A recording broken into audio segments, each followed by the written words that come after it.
This unknown 3D content creator went viral overnight, earning 11 million views with this one simple video. And I'm going to show you how easy it is to make a video just like this. It's so easy, even your nan could do it. And the best part is, you can do it for free. Right, so let's get rid of this default cube because no one likes that. So the first thing we want to do is we want to press Shift A, and we can come into this menu and we come to Mesh, and then we can select UV sphere here. By default, this is pretty huge and we want this to be a little bit smaller. So come down to this menu down here and expand it, and we can see the radius is 1 meter. Now we're going to be making eyeballs, and eyeballs are about 2.5 centimeters. So we need to, this is the radius, so we need to put 12.5 millimeters in there, and that'll give us the right sized eyeball. It looks like it's disappeared. It hasn't. It's just really super small. So it's actually selected still, so we can see here in the hierarchy that it's selected. So we can actually just press the dot on the numeric keyboard, and that'll zoom in for us. So this is going to be the base of our eyeball. Now what we need is actually a lot more of these, and you can Shift D to duplicate something, but that's going to take you an absolute lifetime, so we're not going to do that. What we need to do is, if we come across to this modifiers panel just here, and under add modifier, we come to generate an array. And what we want to do is leave it on fixed count, and we're going to change the count to 10. And as we can see, this is adding multiple objects. And the way we determine the direction and the space in between them is this relative offset box here. So currently it's set to 1. If we were to increase this, it would increase the distance between each object. So what we can do is we can duplicate this and it increases it even further, but we don't want them going off in this direction. So we can come down to this second modifier that we've got here, and we can change this offset to 0 and then change the Y box to 1, and then that'll give us a 2D grid. And if we do this a third time and we change this to 0 and the Z to 1, it'll give us a 3D grid. So now we've got a grid of balls. But the problem is this is just one object, and we want individual objects. So the way we do this is we come back to our modifiers panel, and we just hover our mouse over this modifier and we press Ctrl A, and it applies the modifier. If we press it again, it applies that modifier, and one final time it will apply this one. But also you can just click on this little box here, this drop down, and press apply also. It both work. I prefer using Ctrl A just out of habit, but you do you. Now this is still just a solid object, but if we come into edit mode, and the way we do that is we press tab and come to edit mode, or you can click up here between object mode and edit mode, and we can see everything's orange, and this means that everything's highlighted. So if we press Alt and A, it will deselect everything, and if we press A, it will select everything. Now for this particular situation, it's not really important whether it's selected or not, because if we press P while we're in edit mode and then we click on by loose parts, it'll separate all these objects into individual objects. So if we come back into objects mode, then we can select the individual balls, but there is still a problem, and let me demonstrate. So this ball here, this was the original ball that we started with. If we press R, which is the hotkey for rotation, it'll rotate around that spot. Now if we select this one and press R for rotation, it rotates around this same spot. And that would cause us problems when we started simulating things. So what we need to do is we need to select everything. That's just click and drag to select everything there. And what we do is we come to Object, Set Origin, Origin to Geometry. And now we can see all these little balls have got a little dot in the middle of them. So we can rotate any of these and they'll rotate around that central point. So with all your balls selected, we want to make things a little bit neat and tidy. So press M and then New Collection, and we'll just call this Eyes, and press OK. Now I like to keep things centered into my workspace, so what I'm going to do is I'm going to press 7 on the numeric keypad to bring this into top view. So we can see here, this is the front view, this is the side view, and number 7 brings us to top view. And you can also just click on these little buttons here if you don't have a numeric keyboard, and that'll change the orientation for you. But I like to use the hotkeys, it's really convenient. Now we can see here where these two lines cross, that's the center of the world. So what I'm going to do is I'm just going to press G to grab, and I'm going to hold Control, and that will snap to the grid. Now we can see here it's kind of jumping between these two, so we can just press Shift while we're holding Control, and it'll give us a little bit more fine control, and that looks about center there. And we're going to grab on the Z axis, pressing Z finds it to that axis. And so press Control and Shift again, and it just gives us that little bit more fine control. And there we go. That is sat on top of the world origin. Now if we press Alt and A, that'll deselect everything.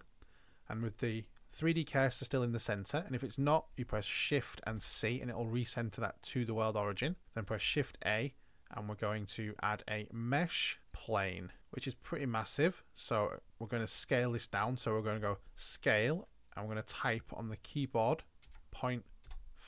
So that should be big enough. And what we should do in this particular case is press Control A and press Scale, and that just makes sure that this is scaled to a scale of 1. So we can see here the dimensions are 1 meter by 1 meter, but the scale is set to 1, whereas previously it was set to 0.5 because we scaled the original object down by half. So if we press Control A, apply scale, that'll set it to 1. And the reason we do that is because when the scale isn't set to 1, in some situations it can cause problems. So generally speaking, it's a good thing to do, and you'll know with more experience when it's not necessary. Okay, so let's get into the fun part straight away. So what we need to do is we need to come to Object, Rigid Body, Add Passive. So that's with this plane selected here, we're adding a passive rigid body to that. Okay, now the next thing we can do is we can come across to our eyes collection, and we can right click and select objects, and that selects everything in there. So what we can do is we can come to Object, Rigid Body, Add Active. Now what that's done is added a rigid body, an active rigid body, to every single one of these objects. So what we need to do now is we need to adjust some of the settings on these balls. So if we come to the hierarchy and we just select the first object, and then we right click and we select all objects, we can adjust the settings. Now I know that sounded a really strange way to do things, but let me show you. For example, if we select these objects, when we look into the properties, it doesn't give us the properties for the right object. What we need to do is we need to have an active object within our selection that has the same properties that we want to adjust. So what we need to do is come across to this tab down here which says Physics. It's a kind of a dot with a circle around it, and we can see here that we've got the right object selected because it says active, and we need to come down to this collision section, and we have the shape, it's convex hull, so we need to change this to a sphere. So if we press Alt, we need to hold down Alt when we do this, and if we click on this box and we change this to a sphere, and now that will change the collider on every single one of these objects. Now the reason that we need to press Alt is because if we didn't press Alt, it would only change it on this one selected object here. Now even though everything else is selected, this one's the active one, so unless you press Alt, it will only do it on this one here. Now I'm going to play this animation and let it simulate, but what I'm going to say first of all, before you do this, make sure your project is saved, because Blender has a tendency to crash when you push it a little bit too hard. Okay, so it'll take a couple of minutes depending on your PC to actually simulate, but once it does, it'll be so quick. So this has been baked into memory, and there we go. But this isn't what we actually want. This is just showing you how the simulation works. We actually want these eyeballs to stay static into a cube, and there's a little trick that we can do.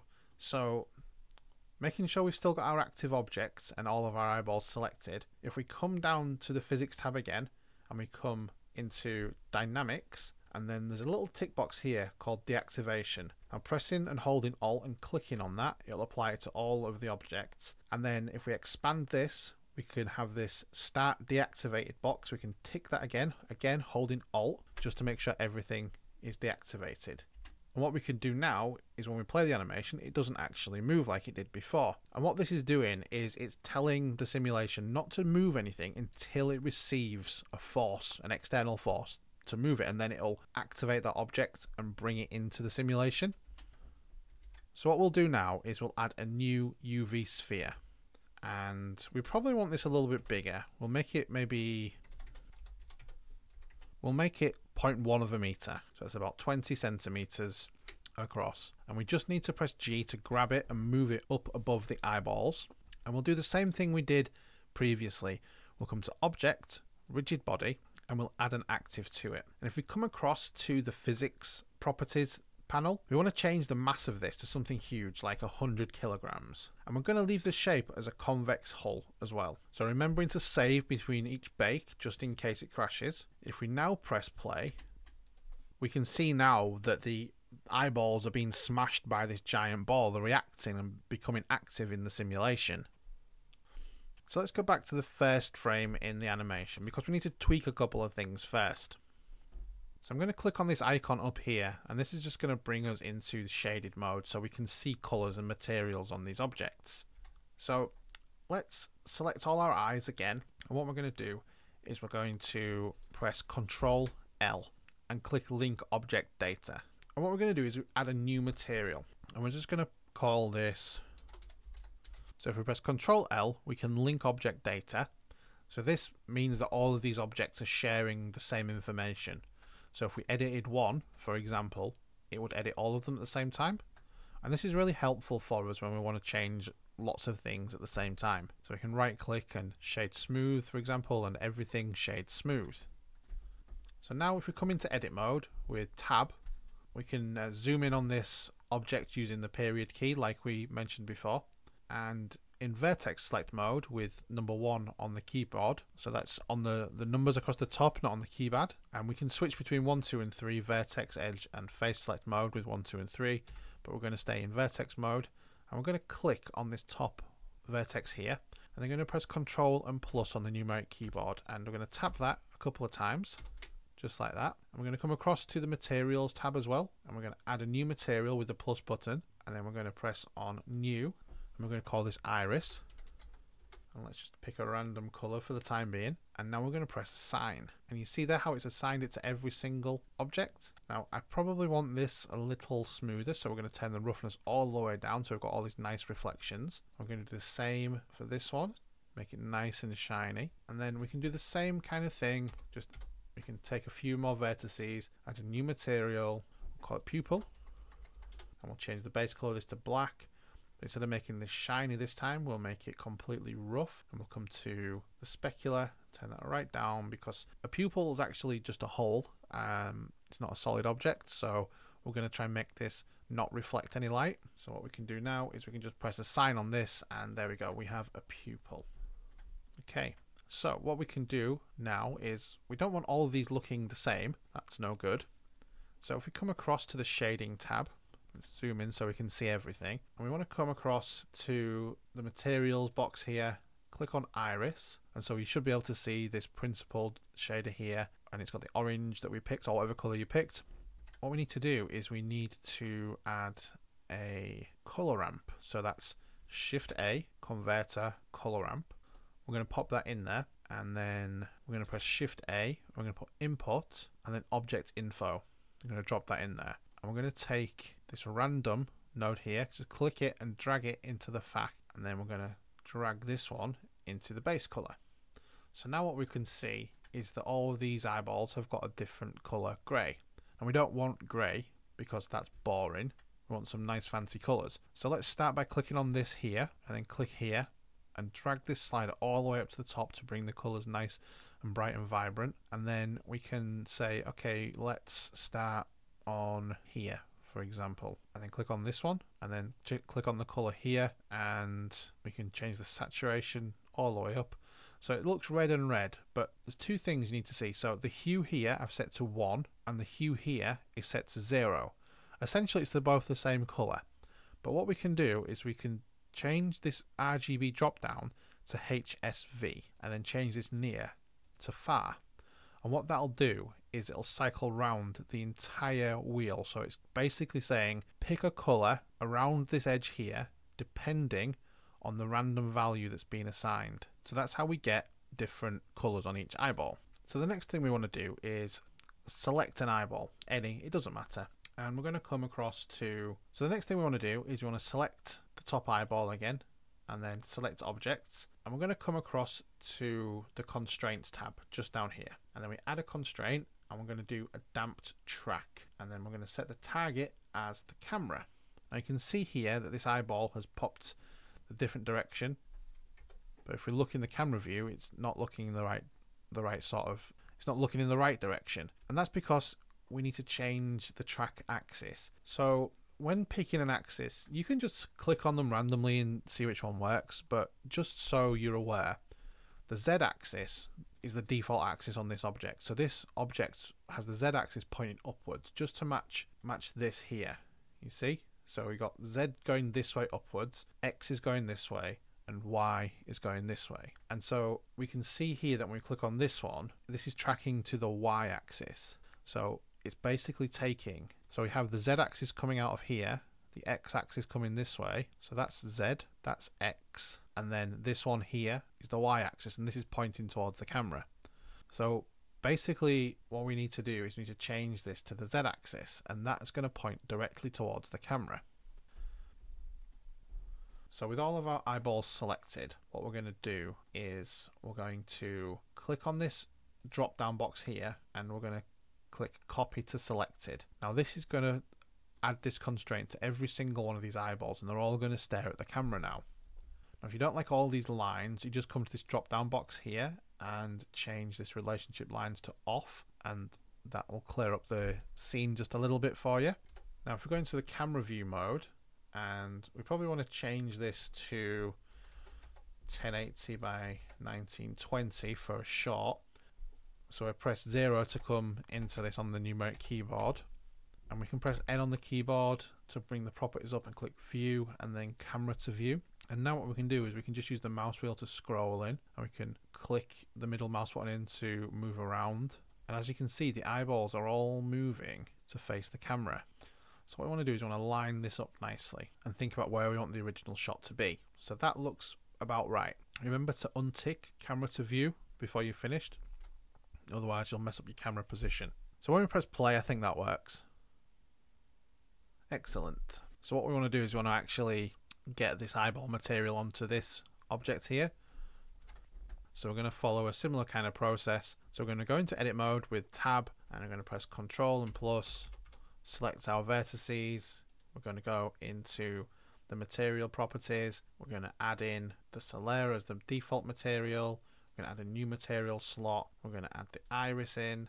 We're going to assign it to those materials, and then Control minus, and we're going to add a new slot, and we're going to add the pupil in and assign that as well. So there we go. We have giant eyeball, which needs to shed smooth, and it's ready to jump onto here. Excellent. So what we can do now is we can select all of the eyeballs. So select objects, and we'll shift click the big eyeball to select that one, and we will say object, rigid body, bake to keyframes, and then press OK. Okay, so the next thing that we need to do is we need to select the eyes and come into the constraints menu. And what we want to do is we just want to play through the animation and find the point where the big eyeball starts to impact. So we'll say it's on frame 6. If we come over to the constraint and we click on the box and we change the influence to 0, and then we add in a keyframe by hovering over it and pressing the I key on your keyboard, and then if we come back to the beginning and we click on it and change that to a 1 and then press I while hovering over it, it'll add a keyframe. And now as we scrub through the animation, we'll see that the influence is changing, and the problem is it's only doing this on one particular object, which is really frustrating. So what we need to do is we need to press Control L, and we need to link animations together. So click on link animation data, and now we can see it affects all of the eyes. So what we need to do next is, while we've got all the eyes selected, shift select the main big eyeball as well. Then we need to come to object, relations, and then we need to do make single user object animation and click object data animation as well. So what we're doing here is we're separating the keyframes that we just set a few minutes ago, because if the animation was linked together, this could cause us problems when we bake the simulation. So what we'll do now is come to object, rigid body, bake to keyframes, and then we're going to click OK. I've set my end frame to 75 because we don't need to bake any further than that. And after a few seconds, it should have created keyframes for every single eyeball. Perfect. Okay.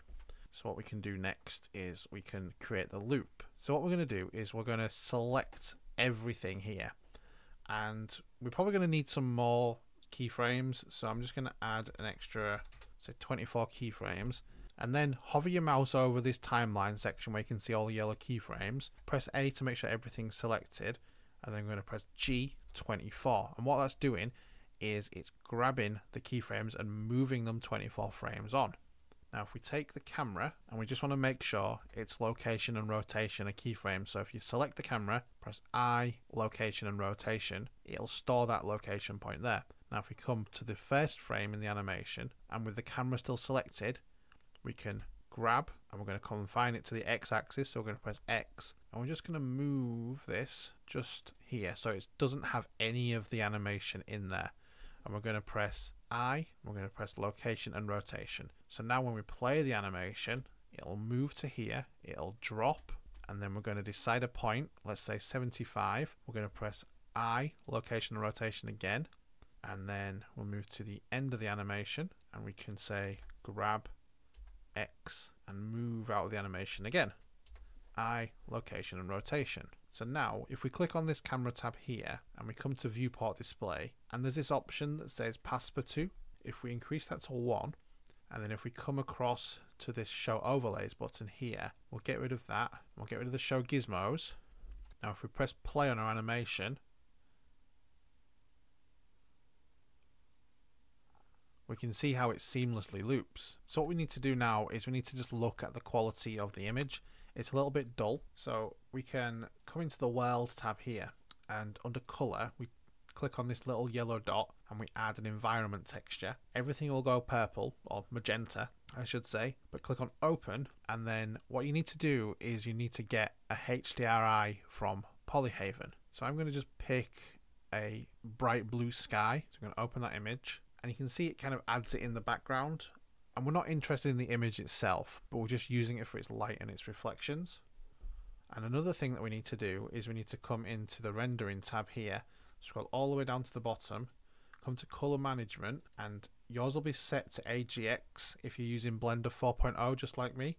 Otherwise it's probably set to Filmic. What you want to do is change it to standard, and that will give us a little bit more saturation. Now it looks kind of weird in this field, which is fine. Let's just create another mesh plane, and we're just going to grab this on the Z axis, so G and then Z or Z, move it down a little bit, and then we'll maybe scale it by 2, and it's probably easy to see in this solid view. So what I'm going to do is I'm just going to increase the scale of this. I'm just going to make it 10 times bigger, for example. And maybe we want to change the background color to something a little bit more vibrant, so we can add a new material, and let's maybe make it sort of a salmon color, and we can apply that to this platform just like this, and maybe we'll make it reflective to turn out the roughness. No, in fact, let's add the roughness back so it's nice and matte. Now I've got a 3-point light set up here, and this is going to cause the loop problems. So if you are using lights, I do recommend that you do have lights in addition to your HDRI lighting.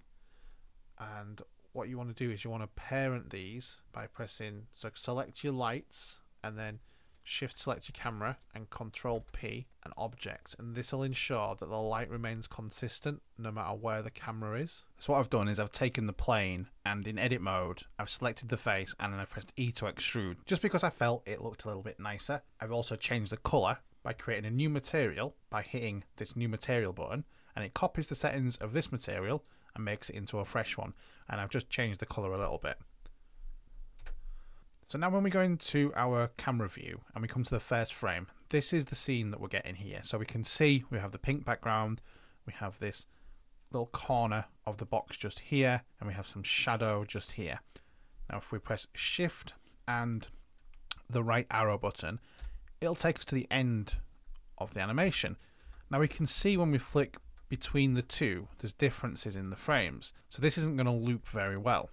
So we can see there's nothing here, there's no shadows. So the way we're going to fix this is we're going to come to the first frame of our animation, and we need to select this block because this is what's causing the shadow. And if we press Shift and S and then we do cursor to selected, it'll move the cursor to the origin of this block. Then we press Shift and A and we add an empty plane axis. It actually doesn't matter which empty you add, it makes no difference, whatever you can see the best. Now while we have this still selected, we shift click on our camera. So this is the selected object, this is the active object, and then we press Control and P, and then we press Object. Now what we can do is we can move to the end of the animation, frame 99, and what happens then is we can see that this empty object has moved with the camera. So we select the empty again, Shift and S, cursor to selected, and now what we're going to do is we're going to click on this box that's casting the shadow. We're going to press Shift and D, and we can move it around, but then if we just right click, it'll put it in place. So there's two boxes just here, and then if we press Shift and S, we do selection to cursor, and that'll move that copy to the exact point where this empty object is. So now when we move between the first and last frames,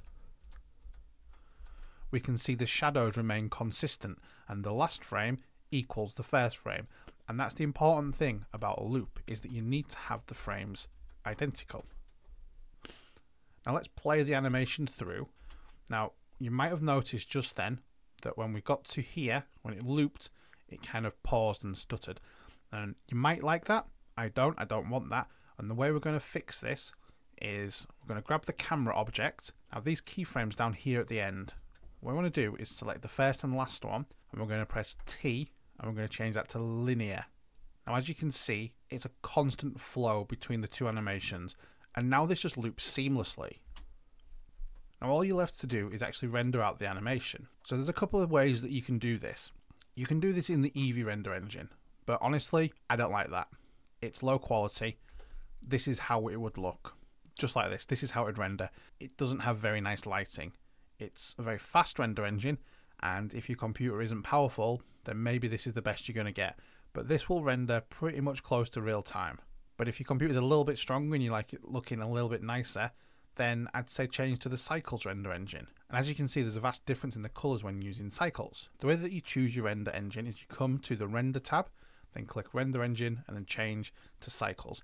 If you have a graphics card like a RTX card, for example, then change this to GPU compute. That's much faster than using CPU.